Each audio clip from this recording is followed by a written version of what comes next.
कि बिहार में एगो नया रोग चलल बा जेकर नाम है मोतियाबिंद।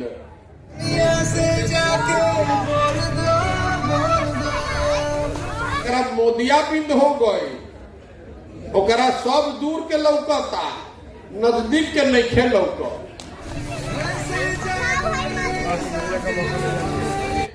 बिहार में क्या बनता रे भाई कि बिहार में एगो नया रोग चलल बा जेकर नाम है मोतियाबिंद। एकर नाम रवा ना सुनले हो? मोतियाबिंद के नाम सुनले बनी?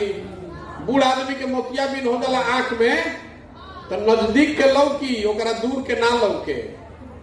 लेकिन जरा मोतियाबिंद हो गई, ओकरा सब दूर के लौकता, नजदीक के नहीं लौक।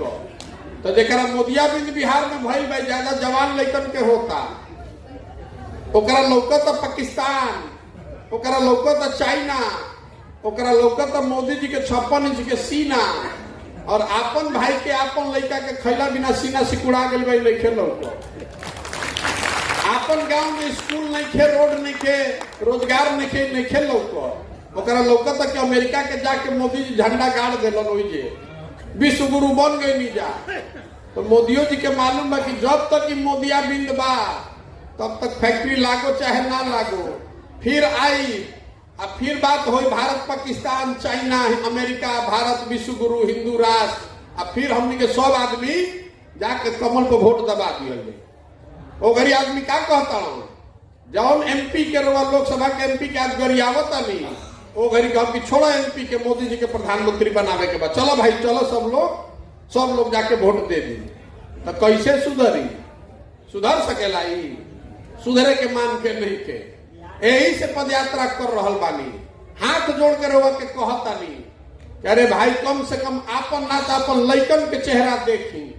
जिस गरीबी और गुर्बत में आपका जिंदगी बीता है, बच्चों को भी इसी गरीबी में जिंदगी बिताना पड़ेगा। अगर आप नहीं जगिएगा और इसी तरह जात पर धर्म पर किसी भारत पाकिस्तान के नाम पर वोट दीजिएगा, तो आपके बच्चों का भी जिंदगी मजदूरी करते हुए बीतेगा, कोई नहीं बचा सकता है। हमने के आंखें लिखे खुला। देखिए जब मोटरसाइकिल चलता, मोटरसाइकिल कहाँ बना था? मोटरसाइकिल बना था हरियाणा में, महाराष्ट्र में। रवा गाड़ी को बैठा था नहीं, बस को चलता नहीं, कहाँ बना था? ये बना था गुजरात में, तमिलनाडु में। रवा घर बनावता नहीं, उसमें सीमेंट लागता, छड़ लागता, वो कहाँ बना था? वो बना था झारखंड में, उड़ीसा में, मध्य प्रदेश में। रवा घर में टीवी देखता नहीं, रेडियो सुनता नहीं, ये कहाँ बना था? ये बना था उत्तर प्रदेश नोएडा में। हाथे हाथ सब मोबाइल ले लेगा। मोबाइल कहाँ बना था? मोबाइल बना था उत्तर प्रदेश में, महाराष्ट्र में। बिहार में क्या बना था रे भाई?